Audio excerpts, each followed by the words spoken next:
नमस्कार दोस्तों, स्वागत है आपका चैनल पे और आप देख रहे हैं सेल्समैन। आज हम लोग एक नई सीरीज जो मैंने बहुत टाइम पहले शुरू करी थी उसको हम लोग कंटिन्यू करेंगे। एक दो मैंने एपिसोड पहले बनाए भी थे उस चीज के, पर मैं उस चीज को दोबारा शुरू करूंगा। सो हम लोग स्टेप वन से शुरू करके हर हफ्ते मैं कोशिश करूंगा कि उसका अगला पार्ट लेके आऊं।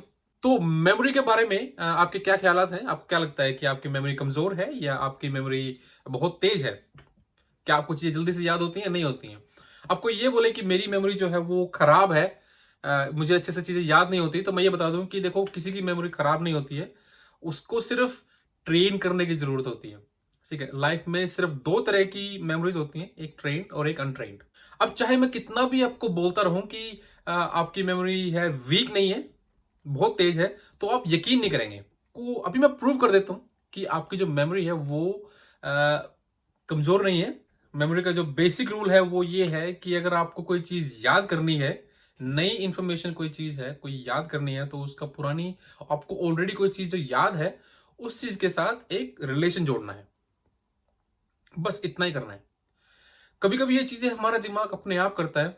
अब नॉर्मली ये क्या करता है, नॉर्मली क्या होता है कि हमारा दिमाग इसे अपने आप, हमारा कोई कंट्रोल नहीं है उसके ऊपर, अपने आप से ही करता है। जिस चीजों का कनेक्शन दिमाग पुरानी चीजों के साथ बिठा लेता है, वो चीजें हमें याद रहती हैं। और जिस चीज का नहीं बिठा पाता, वो चीजें हमें याद नहीं रहती। अब ये अजूबा सा, अजीब सा रिलेशन जो है, उस चीज को हम लोग कॉन्शियसली बनाना शुरू करेंगे। शुरू में थोड़ा सा मेहनत करनी पड़ेगी आपको, पर बाद में जैसे इसकी आदत पड़ जाएगी तो आप इसको एफर्टलेसली कर पाएंगे। आपको पता भी नहीं चलेगा कि ये हो रहा है, आपका दिमाग जो है ऑटोमेटिकली ऑटोमेटिकली उसको करना शुरू कर देगा। तो ठीक है, मैं पहले प्रूव कर देता हूँ कि आपकी जो मेमोरी है वो वीक नहीं है, बहुत स्ट्रांग है। तो हम लोग एक लिस्ट लेते हैं दोस्तों, कुछ चीजें हैं, कुछ चीजें याद करने की कोशिश करेंगे। हम लोग उसको लिंक सिस्टम के सहारे याद करने की कोशिश करेंगे। लिंक सिस्टम का मतलब है एक चीज का दूसरी चीज के साथ कनेक्शन जोड़ना। सबसे पहले कारपेट हो गया। ठीक है, घरों में होता है, होटल्स में होता है, जहां भी हम लोग कभी अगर जाते हैं तो कभी कभी हमें कारपेट देखने को मिलता है, वैसा कारपेट जैसे घर में लगा होता है। ठीक है? अब यहाँ पे जरूरी ये है कि आप चीजों को मन की आंखों से जरूर देखें। मैं कहूंगा कि आप वीडियो को पॉज करके आप उस चीज को अपनी मन की आंखों से जरूर देखें, आंखें बंद करके अपने दिमाग में उसकी तस्वीर अच्छे से उतार लें। अब जो अगली जो इंफॉर्मेशन है, अगला जो पीस ऑफ इंफॉर्मेशन है हमारे पास, वो है एक कागज, पेपर। न्यूज़पेपर मान सकते हैं, कुछ भी। अब मैं यहाँ ये मान के चलूंगा कि जैसे न्यूज़पेपर है, कारपेट है, वो आपको ऑलरेडी पहले से पता है कि कैसा दिखता है। अब कारपेट और न्यूज़पेपर का अजीब सा, अजूबा सा रिलेशन जोड़ना है। अब आप ये कहें कि कारपेट के ऊपर न्यूज़पेपर पढ़ा है, तो ये लॉजिकल है। ये हमें बिल्कुल नहीं चाहिए, हमें इलॉजिकल हालात चाहिए, जैसे कि हो ही नहीं सकता है ऐसा, इम्पॉसिबल सा। जैसे कि ऐसा हो ही नहीं सकता, जैसे इम्पॉसिबल सा। मान लीजिए जैसे किसी के घरों में जो, मान लीजिए आपके अपने घर में ही कारपेट की जगह बहुत सारे न्यूज़पेपर लगे हुए हैं, है ना? अजीब सा, आप उसके ऊपर चल भी रहे हैं। ठीक है, पेपर में से जैसे आवाज आती है वैसे आवाज भी आ रही है। बड़ा अनकंफर्टेबल सा, अजीब सा चीज है। अगर आप इस तस्वीर को अपनी मन की आंखों से देखेंगे, आंखें बंद करके, ठीक है, देख लिया, तो अब कारपेट के बारे में भूल जाइए। अगली जो इंफॉर्मेशन है वो है एक बोतल, पेप्सी की बोतल, कोक की बोतल, या फिर पानी की बोतल, या फिर दूध की बोतल, किसी भी चीज की बोतल हो, हम उससे इस्तेमाल करेंगे। अब कारपेट को आप भूल जाइए। अब हमारे पास ऑलरेडी जो चीज हमें याद है वो है पेपर, न्यूज़पेपर, और अगली जो इंफॉर्मेशन है वो है एक बोतल। अब इस चीज को हम लोग कैसे देख सकते हैं? जैसे ही आपने पेप्सी की बोतल खोली, उसमें से हजारों लाखों न्यूज़पेपर निकलने लग गए, है ना? अजीब सी बात। या फिर एक बहुत बड़े से कागज की बोतल में पेप्सी डली हुई है या पानी डला हुआ है, वो क्योंकि कागज की बोतल है, वो पिघल भी रहा है, पानी लीक भी हो रहा है उसमें से। अब पिक्चर के अंदर जितना आप मोशन लेके आएंगे, उतना ही अच्छा इमेजिनेशन होगा और उतनी ही अच्छी हमारी मेमोरी होगी। जो अगला पीस ऑफ इंफॉर्मेशन है वो होगा हमारा एक बेड। अब आप न्यूज़पेपर के बारे में भूल जाइए, अब हमारे पास इंफॉर्मेशन है बोतल और बेड।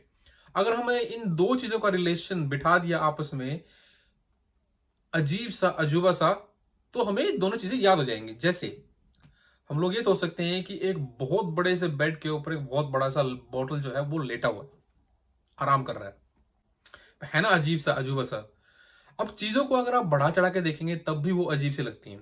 अगला आइटम होगा हमारा एक फिश, एक मछली।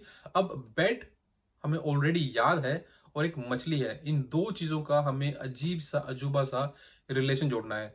कभी कभी हम लोग एक दो या तीन चीजों को भी आपस में जोड़ सकते हैं, जैसे हम लोग इस पिक्चर में करने वाले हैं। जैसे कि हम लोग सोच सकते हैं कि एक बहुत बड़ा सा मछली बेड के ऊपर लेटा हुआ है और बहुत बड़े बोतल से पानी पी रहा है। ठीक है, इसमें तीनों चीजें आ गई। अब आप इस चीज को आंखें बंद करके या आप चाहे तो वीडियो को पॉज करके अपने मन की आंखों से ये सब देख सकते हैं। अगली इंफॉर्मेशन हम लोग लेंगे दोस्तों, एक चेयर। अब हमारे पास मछली है और एक चेयर है। हमें इन दो चीजों का एक अजीब सा अजूबा सा रिलेशन जोड़ना है। अब वो कैसे कर सकते हैं? मान लीजिए कि आप फिशिंग करने गए, आपने जैसे ही फिशिंग रोड पानी में डाला, क्या हुआ? एकदम से एक बहुत बड़ा सा चेयर फंस के आ गया। है ना अजीब सी बात, अजूबा सा है ना? ऐसा करना है जैसे कि हो ही नहीं सकता है लाइफ में, और उसके मन की आंखों से देखना बहुत जरूरी है दोस्तों। मैं बीच बीच में रिमाइंड कराता रहूंगा कि मन की आंखों से चीजों को देखना बहुत जरूरी है। शुरू में थोड़ी तकलीफ होगी, शुरू में थोड़ा सा आपको जोर लगेगा इस चीज को करने में, पर जैसे जैसे आपको इसकी प्रैक्टिस हो जाएगी, आप ये एफर्टलेसली, बिना किसी एफर्ट के आप ये कर पाएंगे। तो अगली आइटम पे चलते हैं दोस्तों। अगली आइटम ले लेते हैं कि एक चेयर के बाद लेते हैं एक विंडो। जैसे ही आपने विंडो खोली, बाहर देखा कि बहुत सारी चेयर्स उड़ रही हैं। या फिर जैसे ही आपने विंडो खोली, बहुत सारी चेयर घर के अंदर घुस गई खिड़की से उड़ उड़ के। उसके बाद लेते हैं एक फूल, एक फ्लावर। अब विंडो और फ्लावर, इन दो चीजों का अजीब सा अजूबा सा रिलेशन जोड़ना है। जैसे ही आप ये भी सोच सकते हैं जैसे कि एक विंडो से एक जो है गुलाब का फूल है, वो कूदने की कोशिश कर रहा है। ठीक है ना? अजीब सी बात। एक विंडो खोली उसने, एक बहुत बड़ी ऊंची इमारत है, उसके ऊपर वहां पर एक विंडो है, और विंडो में एक फूल बैठा हुआ है और वहां से वो कूदने की सोच रहे हैं। ठीक है ना? अजीब सी बात, अजूबा सा रिलेशन है ना? ठीक है। इसके बाद हम लोग लेते हैं दोस्तों एक सिगरेट। अब ये देखिए कि कोई एक बंदा है, वो दुकान पे गया, उसने सिगरेट मांगी दुकानदार से, और सिगरेट की बजाय दुकानदार ने उसको एक बड़ा सा फूल दे दिया। वो उसको जला के पी भी रहा है। मैं दोबारा कहूंगा दोस्तों कि आप जितना मोशन लेके आएंगे पिक्चर के अंदर, उतना ही अच्छा इमेजिनेशन होगा और उतनी अच्छी मेमोरी होगी। ठीक है, आप उसको जला के पी भी रहे हैं। अगले आइटम पे चलते हैं दोस्तों, एक नेल। जैसे दीवार में हम लोग कील गाड़ते हैं, कील, नेल। अब तो आपको प्रैक्टिस हो ही गई होगी अजीब सी अजूबा सा रिलेशन बनाने की। अगर आपको दिमाग में नहीं आ रहा है तो मैं बताता हूँ। अब जैसे मान लीजिए आपको कोई कील गाड़नी है, एक बहुत बड़े सिगरेट के साथ आप कील गाड़ रहे हैं या कील ठोक रहे हैं। है ना अजीब सी बात, अजूबा सा? ऐसा तो पहले कभी हुआ ही नहीं है। एक सिगरेट से कोई दीवार में कील कैसे गाड़ सकता है? देख लिया आपने तस्वीर। अब लेते हैं एक या दो आइटम और लेंगे और उसके बाद हम लोग इस लिस्ट को बंद कर देंगे। आप इमेजिन कीजिए एक टाइपराइटर। ठीक है, अब नेल और टाइपराइटर है, उन दो चीजों का अजीब सा अजूबा सा रिलेशन बनाना है। अब मान लीजिए जैसे कि आप कोर्ट में गए, आपको एफिडेविट बनवाना है, भैया एक एफिडेविट बना दो। ठीक है ना? अब वो टाइप भी करने लग गया। है ना अजीब सी बात, अजूबा सा रिलेशन है ना दो चीजों का। अब आप वीडियो को पॉज करके अपनी मन की आंखों से इसे देखने की कोशिश करें। अगला आइटम दोस्तों हम लोग लेंगे एक सॉन्ग, गाना गाना गाना। जैसे कि सॉन्ग, गाना गाना।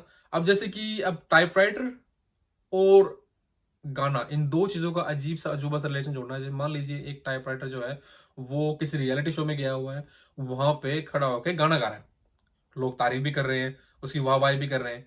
ठीक है ना? है ना अजीब सी बात? बहुत बड़ा सा जाइकेंटिक सा जो टाइपराइटर है, वो वहां खड़ा होकर गाना गा रहा है, परफॉर्मेंस दे रहा है। एक काम करते हैं, एक आइटम और लेते हैं और फिर लिस्ट को बंद कर देंगे। अब मैं एक पेन सोच लेते हैं हम लोग दोस्तों, पेन। ठीक है, अब टाइपराइटर और पेन का अजीब सा अजूबा सा रिलेशन जोड़ना है, जैसा पहले हमने कभी नहीं किया हो। अब सोच सकते हैं कि टाइपराइटर वहां पे खड़ा होकर गाना गा रहा है। ठीक है, और वहां पे जजेस में बहुत सारे पेन बैठे हुए हैं, बहुत बड़े बड़े तीन या चार पेन बैठे हुए हैं। ऑडियंस में भी बहुत सारे पेन बैठे हुए हैं, सारे उसकी तारीफ कर रहे हैं। अब आप इस पिक्चर को अपनी मन की आंखों से देखना बहुत जरूरी है दोस्तों। ठीक है, आप तैयार हो जाइए अमेज होने के लिए। अगर आपने सारी की सारी चीजें अगर अपने मन की आंखों से देख ली हैं, तो पहली आइटम क्या थी? पहली आइटम थी एक कारपेट, और कारपेट किस चीज का बना हुआ था? बिल्कुल सही, न्यूज़पेपर। और न्यूज़पेपर के बाद क्या था? एक बोतल, और बोतल के बाद क्या था? एक बेड, और एक बेड के बाद क्या था? बेड के ऊपर कौन बड़ा सा लेटा हुआ था? एक मछली जो थी वो दूध पी रही थी, या फिर पानी पी रही थी, या पी रहा था। अम, और मछली के बाद क्या था? एक कुर्सी, और कुर्सी के बाद एक विंडो, विंडो के बाद फ्लावर, और फ्लावर के बाद एक सिगरेट, और सिगरेट के बाद एक नेल, कील, और कील के बाद एक टाइपराइटर, टाइपराइटर के बाद एक सॉन्ग, और सॉन्ग के बाद एक पेन।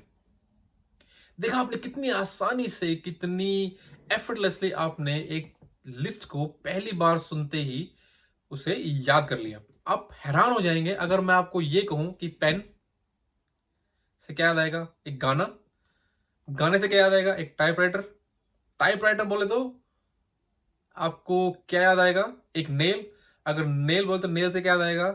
एक सिगरेट, सिगरेट के बाद एक फ्लावर, और फ्लावर के बाद एक विंडो, विंडो के बाद एक चेयर, चेयर के बाद एक मछली, मछली के बाद एक बेड, एक बेड के बाद एक बोतल, और बोतल के बाद एक पेपर, न्यूज़पेपर, और उसके बाद एक कारपेट। अब देखिए, एक ही बार में आपने ये लिस्ट फॉरवर्ड एंड बैकवर्ड याद कर ली। मैं चाहूंगा कि आप कमेंट में लिख के बताएं किन किन को लगता था कि उनकी मेमोरी वीक है, और उसको उनमें से कितनी ही आइटम्स याद हुई। अगर आपने एक या दो आइटम बीच में मिस कर दी हैं, इसका मतलब ये नहीं है कि आपकी मेमोरी बहुत वीक है, इसका मतलब ये है कि आपकी जो इमेजेस थी वो क्लियर नहीं थी। आप वीडियो को दोबारा देखें और उसको इमेजिनेशन को क्लियर करने की कोशिश करें। मैं 100% गारंटी देता हूं कि आपको ये सब सारी की सारी चीजें फॉरवर्ड एंड बैकवर्ड याद हो जाएंगी। अब ये है कि इस चीज के प्रैक्टिकल यूजेस भी बहुत सारे हैं। ये सब चीजें पहले सिखाने का मतलब मेरा यही था कि ये जो है बेस है मेमोरी का। अगर आपकी इमेजिनेशन क्लियर नहीं है, अगर आपको इमेजिनेशन में प्रॉब्लम होती है, अगर आपकी इमेजिनेशन स्ट्रोंग नहीं है, तो कोई भी चीज आपको याद नहीं रहेगी। इसके बहुत सारे प्रैक्टिकल यूजेस भी हैं, जैसे हम लोग अपनी अपॉइंटमेंट याद कर सकते हैं, ठीक है, शॉपिंग लिस्ट याद कर सकते हैं, ठीक है, और इससे हम लोग स्पीचेस भी याद कर सकते हैं। वो मैं आपको अगले एपिसोड में बताऊंगा कि कैसे कर सकते हैं स्पीचेस के। स्पीच को कैसे याद कर सकते हैं। मान लो अगर आपको पब्लिक में स्पीच देनी है, बहुत सारे लोग क्या करते हैं, कागज लेके ना बैठे रहते हैं, कागज में से पढ़ते रहते हैं। ये कोई स्पीच देने वाली बात हुई? अगर ऐसी बात थी तो आप हमें कागज पहुंचा दो, हम खुद ही पढ़ लेंगे, अगर आपको ही कागज में से पढ़ के बोलना था। तो ऐसे स्पीच का क्या फायदा? मैं आपको सिखाऊंगा कि आप लिंक सिस्टम की मदद से स्पीचेस को भी कैसे याद कर पाएंगे। अगर दोस्तों आपको इस वीडियो से कुछ हेल्प मिली है तो अपने दोस्तों के साथ शेयर करना ना भूलें। अगर आप चैनल पे नए हैं तो सब्सक्राइब करना ना भूलें। तो अगले वीडियो में मिलते हैं दोस्तों। Bye for now.